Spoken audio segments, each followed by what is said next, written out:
All right, just a quick tip today on organizing cords. Of course, this is the charging block for Baofeng radio charger and its little cord. And we've got the little bread tie that ties this up when it comes in the box. We're actually going to save this and use it as a cheap cord organizing device. So I'm putting it around the cord. I'm leaving a little bit extra here. We're going to give it a couple of ties.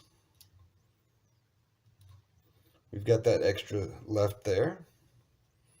We'll coil our cord up for storage.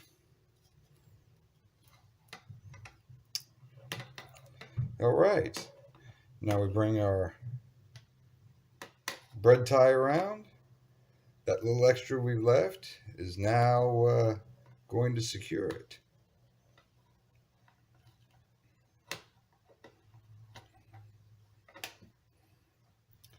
Easy enough to unwind. And the bread tie just kind of stays there.